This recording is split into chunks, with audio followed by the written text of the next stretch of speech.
Victoria Marambula nagamba ali mkyaloyo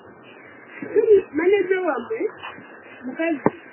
nambadde muwagera nnyo naye omuntu bw'aba ayogera amazima bw'obutunira mu maaso gano olaba amazima ne bw'aba alimba bw'omutunira mu maaso gano olaba obulimba alina engeri gy'aba ng'ayogera nga taliye nga tali kitete kati nze madamu oyo wentambulidde naye akaseera katono obulimba bw'obulungi olabye ne wano bwembuza ekibuuzo nengamba abuuza chairman nembuuza kituufu bamukulu wake bamukulu mulabye engeri gyaziteemu bakamabe omuntu omulimba oba omulaba kino tukyogera tuvudde ku bya tv ebyokulaba amasose kikompala kimukiteko tudda ku bya ddala ku mazima wano muga emphasizinga nnyo please katwogera amazima kuleemerembe the truth is ettaka lyakalaaingira mukakula kubanga n'abatuuze oba yalimba oba yalifuna atya naye ng'ettaka lirimanyagani neeruli lwonna bakusinkana enayimiriza olunaku bamuwanike emikono mutisi buli gwe nabuuza era byafuna bwe yali mawali mwawuliranga sitoni mutegeera otegeera nenini nakalinanini muntegeera naye wuma kati wakolewawo ensobi waliko ensobe yakolebwa ate nga yakolebwa bakulembeze nga kooti ode maze okuyitamu abakulembeze ne baja ne balagira abantu badewo mu bibanja byabwe ne bakamanya be balagidde be baani ab'ebibanja be baliwa ebibanja byabwe biriwa twegamba mwe mujje nga bwe mwagala azasema abantu njogera mazima ayagala okundikodinga ndikodinge nesanga kitamu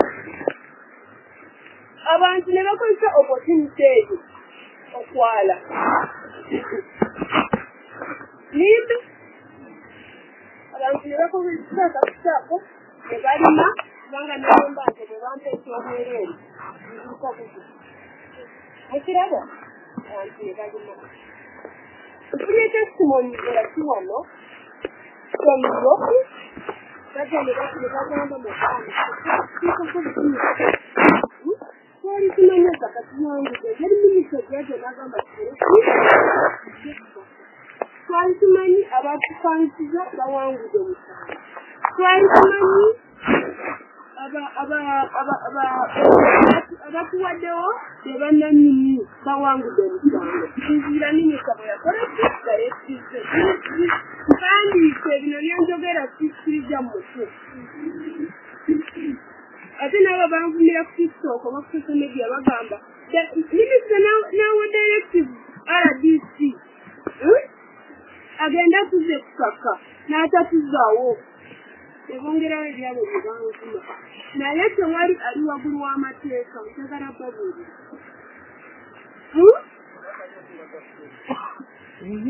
okwatayo ndi mukunoonya ekirungi babasimbako ndi mukubanoonya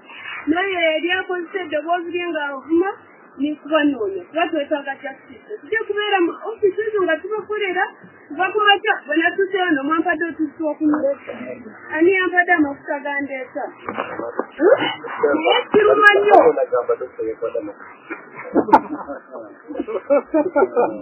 kiruma nnyo kuba nsiirye wano kwasana ntambudde olugendo olwo ndi wano kulaba nti emisango gyamuba mufuna eteekevu bweva ono neneesanga mubiko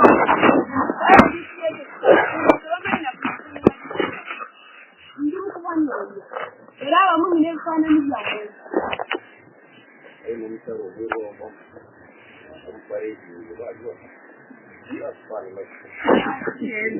nebateekako ng'ozine RDC talina kyabayambye mazima tulina kyembayambye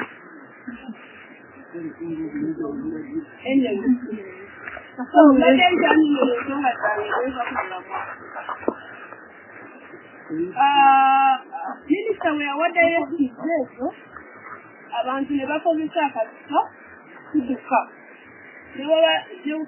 nze wano ettaka nali ndambuzeko bansanga bagamba waliko obusuku bwe bakudde nagenda n'enjuzi ebasse nagenda era bulijjo ntibagamba misi nagenda okutuukayo bwe baalaba nzija ne bafuula akatumba kamu ne bakatuula yagamba tulina babazina akatumba kamu kekantuzeemu ofiisi nga mukuba enduulu ne mbagamba entalo tekikyansaagala so kyembadde mbaddikiza akatumba nansanga kino emikubi gyonna tegyali akaseera ako it was 2004 awo and 3 wamma 23 oba 20 akatandika netuukayo nendaba emisujja wegyali gikola so ngenze komawo wano nensanga ng'ensi yonna yafuuka katundu ekitegeeza nate twakozesa fujjo ate namwe bagamba bannanyimitaka oba bakanaba ebiseera ebyo temwateekako measurement measures zakuzensinga bano abantu okwala ennimiro yonna so ku nsonga eyo nga sekiite kizirawa tuufu ettaka liri mu kooti wafuluma yali judgment ne baapiiringa waliyo apiira so ku bintu by'ettaka simanyi nanyini ttaka mpaka nga kooti ekoze eki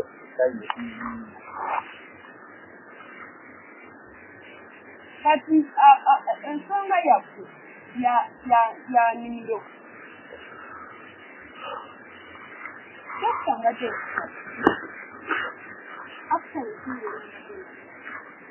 kuyambagana omutima mulemire tutakumenyanga sekintu because we have found our level tetatya sinatera n'okuluzinga emirimu kulwakanaba nekapi batuteddeko amanya ge tutamanyi na bunene bwago tetagenda kwesangula munaku nekyo tekitufaako ensonga yaffe tulaba nti buli omu afuna bweza bano abantu bakola ekyo mbadde nkyabagamba testimonies byafunamu abantu bajja ne bagamba madamu rbc twegayiride tuyambe nze bwe nzijjamu kasooli wange ono agawe nga bwolabye robert kyayogedde ate ne robert y'omu kwabo abajja tonyiwa okukyogerera wano naye y'omu kwabo abajja mbadde nfuna abantu bangi nga beegayirira babakkirize bajje mu kasooli tebagenda kuddamu so nange nenyirira wano kumusaba ntegeeka abantu bajje mu kasooli nkigiremu buli omu mpaka nga kwetekereza eki esalamu yange gyemusiiga bingi ebyenonese bingi nabana abantu byebafiiriddwa bingi abamu babateme abamu tewali afudde naye nga gyetuyitemu fena biki era waliko kimu yali ezze ndowooza ye teriyo senior symptoms nabagamba kintu kimu nze sikiriza mu kuwoza na kulwana sikiriza mu kukaanya bwe mba nyina omuntu nga tulina byetutakaanya tule ku meeza tukaanye ekinaagaana tunyonye eddagala naye nga tuvuddewo tukoze eki tukaanyiza nga tuweze naye ngamba ngenda kuyita dr piasikayo namwe abatuuze kirabe ekibaleetera okulwana netutuuka kwetta kwesima because it is costly tononye erinnya lya disitulikiti kankwansi kabaale efuuse kabaale buli wa openinga kikomedya kabaale yegirako bwe mbalaga recording zenna wano nga banvuma madamu yadisi okuna kintu zakanaaba oli seeron abantu bali mu kubonaabona eyali ampadde yadde 10 nyola akacupa k'amazzi ayinza omukozi akabogoza wali okampadde ate nakyogera mu kisi yange ate namwe mubeeko kukankana bananyini mataka bwe babali wano nanyi project mwabakozi temulaga nti buli on top mumanyi buli kimu kusinga bananyini mukitegeera so amaloboozi gali wano galikodinga waliko yansindikita message nangamba olimba era tuli mu kunoonya amanyi kyekitegeeza tuli mu kuyiga naye nze bwensanga nga sirina musango nkimanyi mukama tasobola tuki nsobola kuta mukama ng'amanyi amazima ekyokubiri bwe mba nfudde nsiira mu lunaku lwange n'essaawa zange katonda zirantegeke ate mukama n'alamula ontegeera nsaba okusa ebyekitwale byomu tubikola kusinga byoyonoonye bingi singa ensalo z'akatole kaffe zinaavaamu ebyekitwale ebikula kiro neyasingi bisatu nkusaba mbasaba bisatu mutuyambe nga bwe tuyambagana mutuyambe kuba wouldn't want to use a lot of force nga tusobola kutuula ku meeza netubaako gyekitaani yes ettaka litetuka naye bino ebirime ebirikino kati kibaza n'okutuyamba bayinza kukoza ekiyo kwenda tulierenja ataka gyowagaliko omutaka fotokozeki kijja kutuyamba nga namwe mutuyambye kirize abantu bakungule kasoolu waabwe kirize buli muntu akungule kyalinamu tulyoke tufune ground zakulwanirako bulungi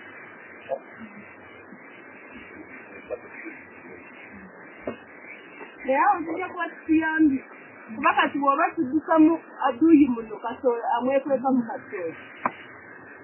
tumunyetegereza tunyimba sabo naye tusuguma amazima twogera amazima buli omu akungule we yalima sisobola kugamba nti kasooli oyo eyamulimawo tamumanyi nti yamulimawo twogere amazima abantu bano bakungule kasooli waabwe bageemu kuba testimoni zenfunye n'obweyamo agamba nze nalimamu gasimanyi nze bampayisamu nze bampaawo naye nsaba nzijemu kyentaddemu banaye tuli mu sente za pdm abantu baye wano sente za pdm abantu bayiyewo sente za looni zigide muno nsaba mbasaba kanye tuyambe babesinga ebintu byabwe tukize bisize ebyokulala kibeere kize ekirala nga bwemukirowoozaako kino ebyempulira ebitandike ebyokuwamba abantu ekikimanyi kwerwanako naye waliko wekikuka kuba nze nga hedwaseki oba okutuula mu ofisi ne bangamba kyamaani wa LC1 bamususe ebamutwala ku mukolo oyo ekyamaani abatwala yadde bamusinya naye kati akyalina ki embeera awo nempuliramu abakozi bo kyamaani kyabamanyi ate mukankwansirwanyisa walaba omusaale eyabwatuka ku gundi ku mataze mwamulaba balina abaala b'amawulire at one point twamusanga mukankwansire tumukwatiramu 1 point mwaka gwali gwa 2023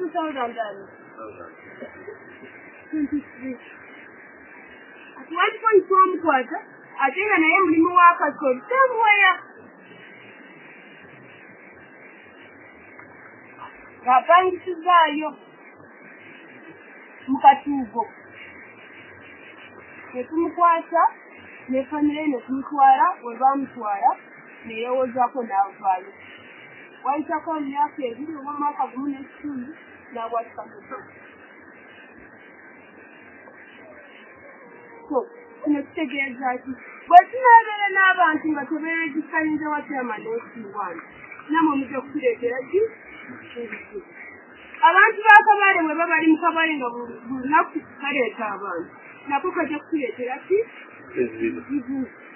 so kino nsaba kweno sizoni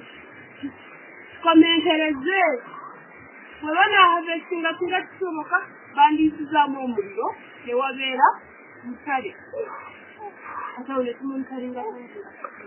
nga kooti ekoze ensalamu yaayo abo abaveeyo nakasongola ewebusoga ebyo beekungaanyire wano bajja kutuleetera ekizibu tuleka tuweereze abakulembeze b'ekifo chairman osiwani kati chairman mazima bw'omuteeka ku nsingo omukozi n'amuteeka ku nsingo bw'akulira addako ki RDC abamu ne bakuba emiko mazima andi kikujja kutuula nga kituuse kuwasinga twagala batuzine mu social media naye nga ku ground tetukola byamazima ziringa amazzi goteeka mu bulaasi bo bazine tulaba ni mwajaabo babubabuze gwabwe naye nga tebyetukola kati omuntu bw'atyame n'agamba chairman bamusibira wa Dr. Tulyasayo RDC wakolawo but security guards zabo bali underfoot bwe babakola ebitali bituufu eri batuvunaanyizibwako bwe mwali bafuna temwali ripootinga kuwa DPC anakulira mu era tetubogerako ekitegeeza tuba tulemeddwa security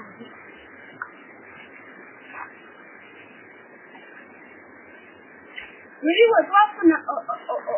information anyway byali bingi mukabogozo saikiramu yagikulembera oli yakule ani Ssentongo n'abalala ne tukwata Ssentongo ne Kabogozo Kabogozo engeri gye yavaayo kaategeeza naye nga kooti ye yakola ki omulamuzi ye yamusalira mbu abeere ku bagiisa beyiri oli ku beyiri oba omusango waguga oli ku beyiri kubona tudalamu nga weeyisa nga bwe wali ebisanga ng'otayo tolina kyoyogera tewali kyomugera wali kyomugera sagala ate weekula ategere nnyo okutuula abaliwamusana mwe abakozi abali saideni ttaka lyatu lyakikayo Dr. Tulyasayo n'efamire ye n'abantu mumanye nti muli bakozi ningi balimi naye kati bw'oba oli awo n'owulira omuntu agamba nti nga bawaninga abantu takozinga insecurity is really bad frustratinga nga bakendezi yes simanyi muli mu nkayana muli mu ntalo ate nze ndi musenyi kubanga kyali kinene luli bweki naye kati kigenze kukola ki kati kisa eriwo kati ye kasoli w'abantu Lepo bo ulira buli omwala mentinga. Bana ekasababa ofisi yange ngenda kusera ku matanga chini ya Kabale ekizaawo. Kamega ida kasoliwa. Kwate ko buloni. Sana tulite mabanje kumanyise gategeza. Ndasaba abantu bahegeze. Leka senu wabo. In good faith. Good faith. Already kachetina Twina information gemara. Gikoyo kanga yakuteeka mu buzibu naye nakozesa ofisi ye okubanga ofuna details era buli mulimi ali wano twina details bwe yazza eyafunawo buli kimu twina erinnya lye enamba ye y'essimu tobina mulowooza bakitulowoolooza ate namwe abatuuze wamufuna kasooli wammwe nga sinawulira dokita kyatugamba bwe munaafuna kasooli yaye mubeere ne tusimu akungula temuddamu kunoonya nsalo bwekyo kindekere ekyo mukikirekere mulowooza bwe byali bwe biri kati like a few months emabega olutalo lwaliwo lwe luli kati ensikiku yamaniki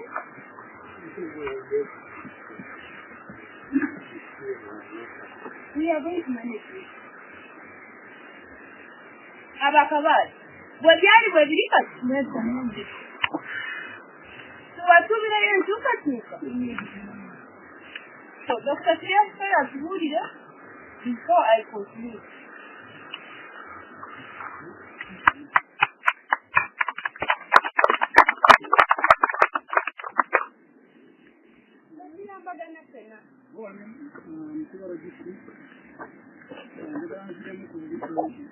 twaja ne tulambula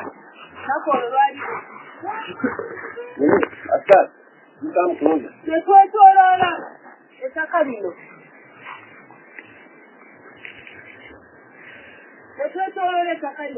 nekugamba ebisere bye byali bubi nga abantu beekumagaza ekifaananyi kiri bubi wabwereere nga bagamba nti RDC ne ttiimu ye DSC yange tuwaddeyo abantu kiremeddewo omulimu etuka mu ofisi ekija ne tukola meeting lwali lwakuna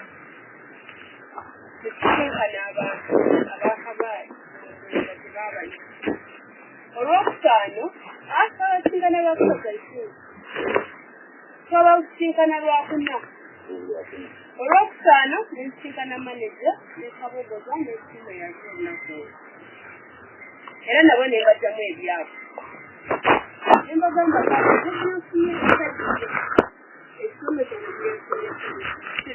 zigenda kutugendera nga basekiti tulabe engeri gyetubakuumamu nga buli omulamu kirungi ebintu by'ettaka biri mu kooti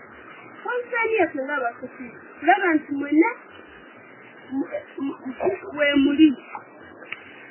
teri afudde omusango bagenda ogusalamu nga mufudde mwedeko ekyokubiri tetwagala kufuula kabaali oba ttaka lyakali oba ino tekiri kyena okugifuula nga batokirezi twagala okulaba ekikulu nembagamba mugende mande yali kabuli sibwe yali nembagamba bwe tunayita musaati olwokubiri olunaddako tugenda kujja wano tolemiki bwe twavaawo musaani nga tumaze nekinemane olwomukaaga kutaku womukaaga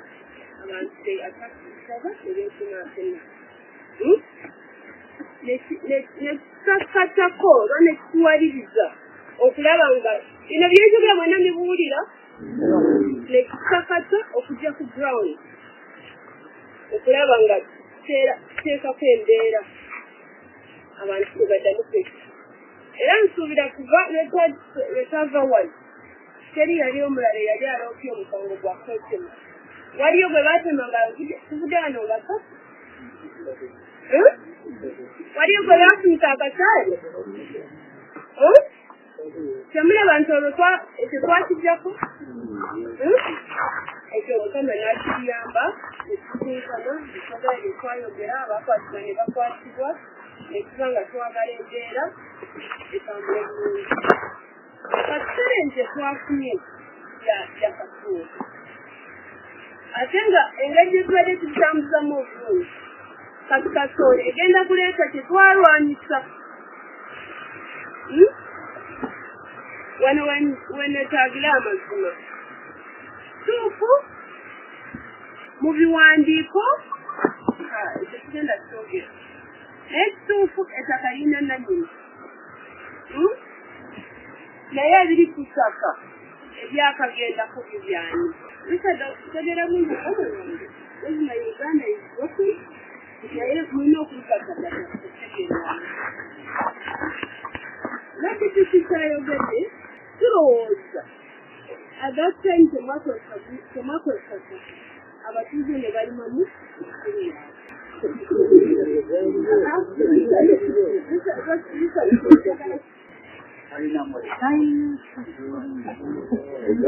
abantu balina olw'okuba gweyamu balina olw'okuba gwakalaa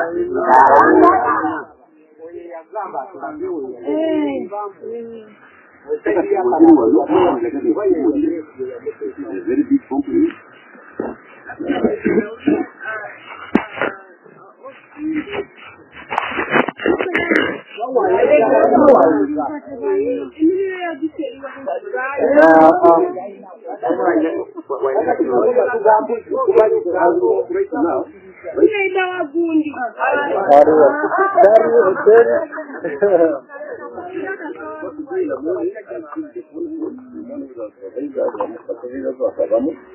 La compagnia la gamba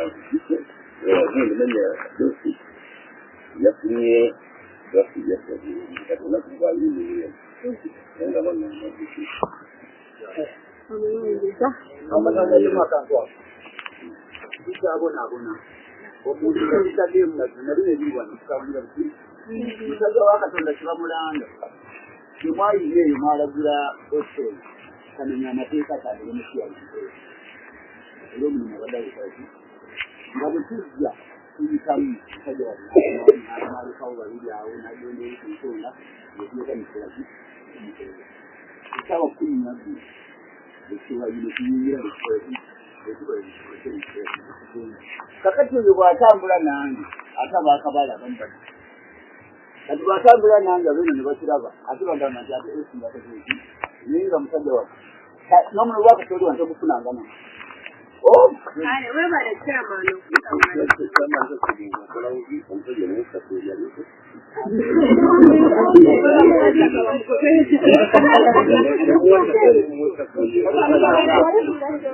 nakulira ku so madam bati kompezi ha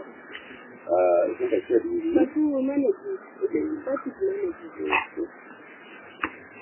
okay baden tuchafwe anjira na ya manage mani gamani kubambara bale kuvideo nga muzuma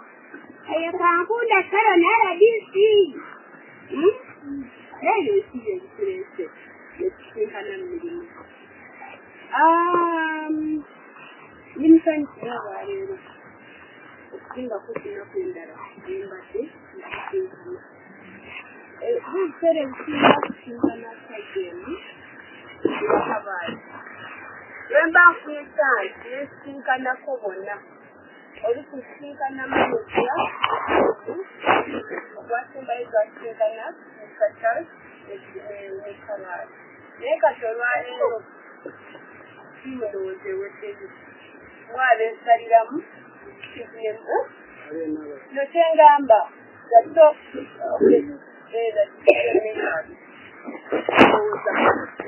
Warero kufuda musanyisonyo ba omusigire obo asumijwa takora salamu nganya nyinyi mudege so musanyisonyo edise byogerwa Dr. Siaska yampasente Dr. Siaska kuno bwe tusukula bo bagwa nze nakulaba konga oba waliwo banalaba mulala nga twasyanze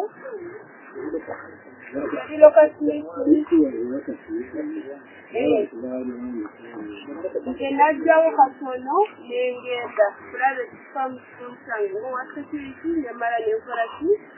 nengenda bwegwali ogusooka okukulabako kuno gwakubiri era olwo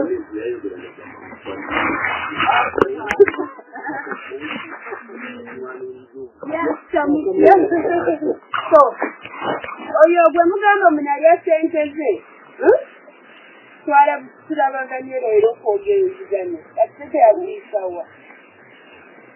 ekyokubiri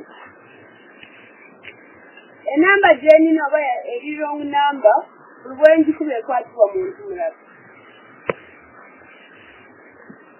abantu benjogera nabo ye 16 and 5 ate nabo twakatandika okwogeranya ebintu bikaaye wenali saagala nze omuntu anteeka ekikaide agambe nti ono woone mbeere nekiwai I've always wanted kubeera wakati ng'omukulembeze bano bwe bajja balwana bwe bantuukako bamanya gye bakyabasa bano bwe bajja badduka bampumirizako keke naye neewunya abo abantu abagenda nga bonoona erinnya lyange nze abo sirina buzibu nabo katonda ajja okubahandolinga mukitegedde